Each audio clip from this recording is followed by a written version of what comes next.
Hey guys, so do you ever feel that you're stuck in a rut with the ideas that you come up with for your fills?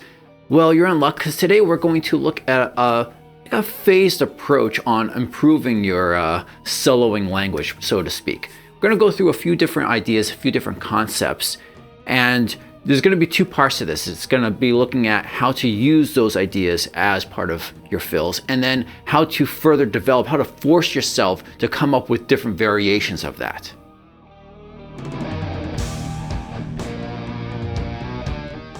Okay, so the structure for today's lesson is going to be based around 2-beat fills.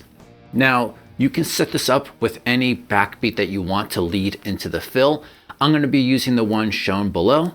Now, I would recommend you use a beat that's not too basic, but not too complicated either. You want something that's got a good groove to it. Our first fill idea is about giving more space or more air to the fills that you're playing. If you find yourself constantly playing just straight eighths or straight sixteenths on every fill that you do, this one's going to be for you. By resting on some beats, by giving a little bit of space in there, you're going to come up with things that are a little bit more interesting, right? Because they're going to have, since they're not straight sixteenths or eighths, it's going to have a little bit of a pattern to it now. So let's start with this fill. Now, as you can see, it doesn't play on the downbeats. When you go to practice this, there's going to be two phases to it. You're going to start off by playing that backbeat, whatever the backbeat is that you want, as the setup, and then you're going to go into the fill. And you're going to play the fill for right now entirely on the snare. And you're going to keep repeating through this with the beat to set up the fill, into the fill, back into the beat without any stopping until you become very comfortable with it.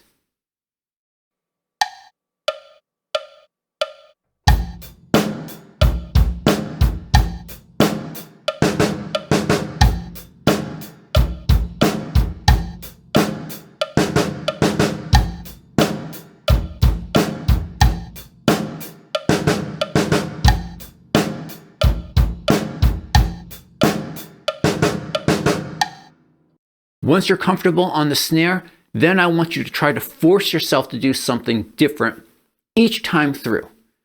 Play on a different tom each time, maybe a different tom per beat, maybe different toms within the beat, maybe both hands together, whatever it is, try to force yourself to keep coming up with a different version of it each time through. Don't do this 2 times, do this 24 times, right? Just try to go through until you exhaust every single combination that you can. Let me demonstrate this a little bit for you right now.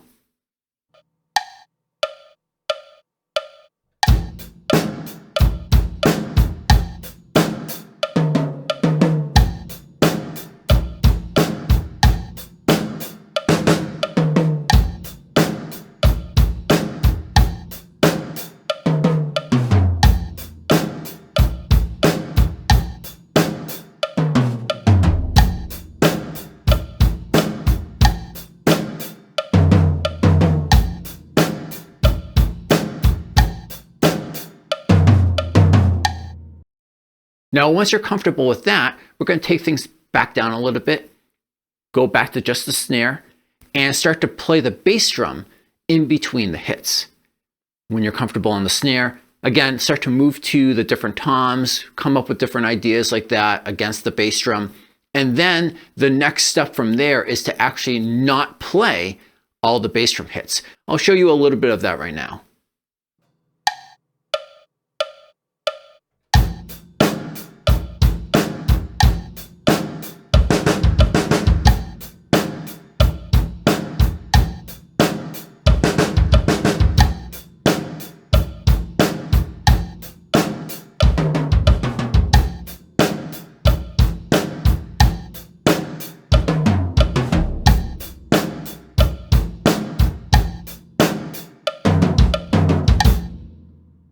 Now, of course, that's just one written phrase, right? That's just one pattern that we're basing everything around.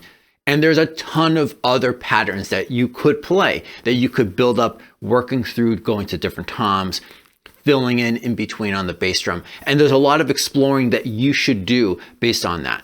But just to help things get moving for you a little bit, here's a few different other phrases that you could work with.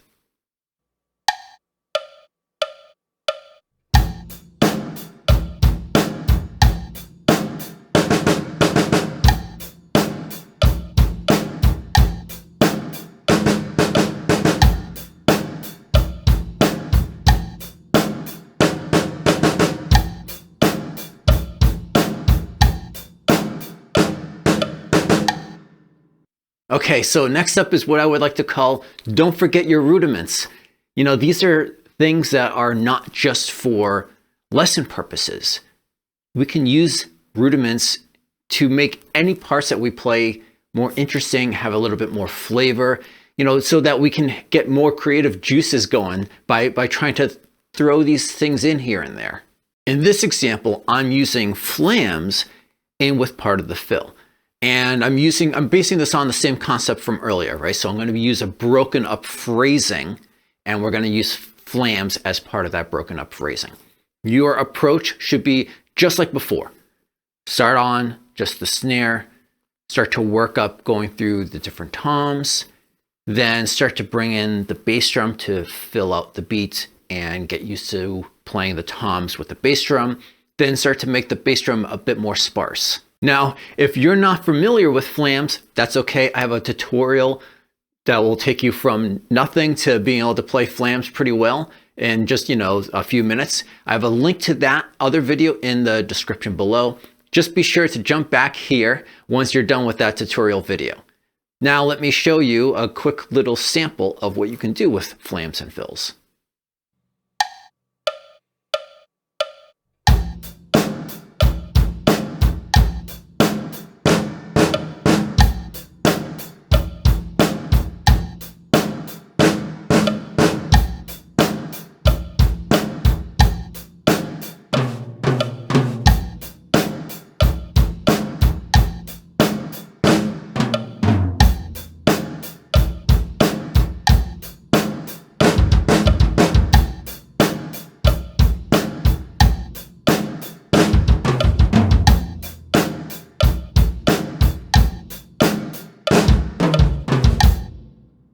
And of course, there's a ton more you can do with this concept. First, come up with some different phrasings using flams, such as these.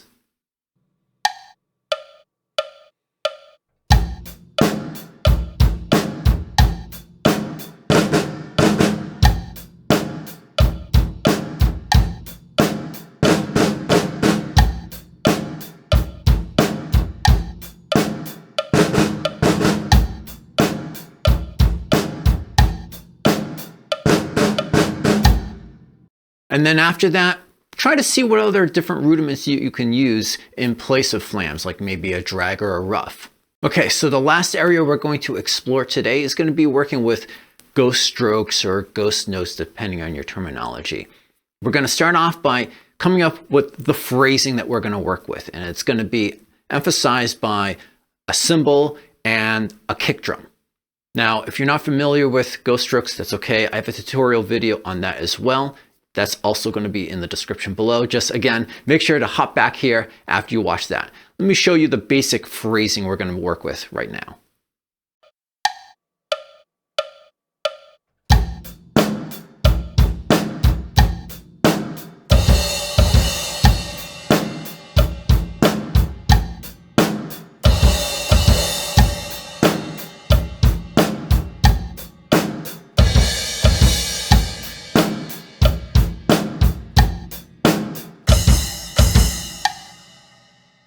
The next step, of course, is to start to work in the ghost strokes. Start by playing all of the ghost strokes in between those main hits on just the snare. Then start to move to other toms as you start to get more comfortable. And then eventually start to take out some of the ghost strokes so that you don't have to have it be so, you know, all the eighths, all the sixteenths again, right? We can have more interesting patterns and still do these interesting techniques with them.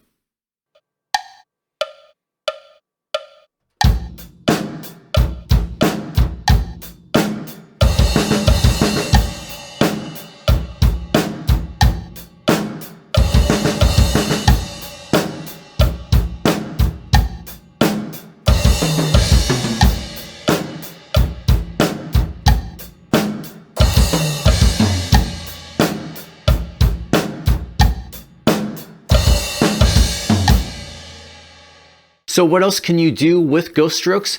Well, here's a few other ideas to get you going.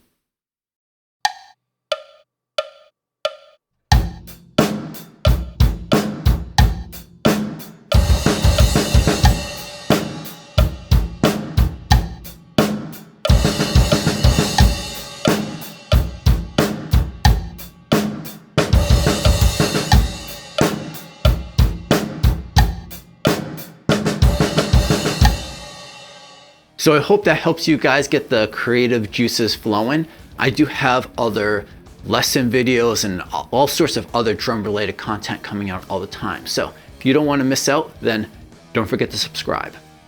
Until next time, peace.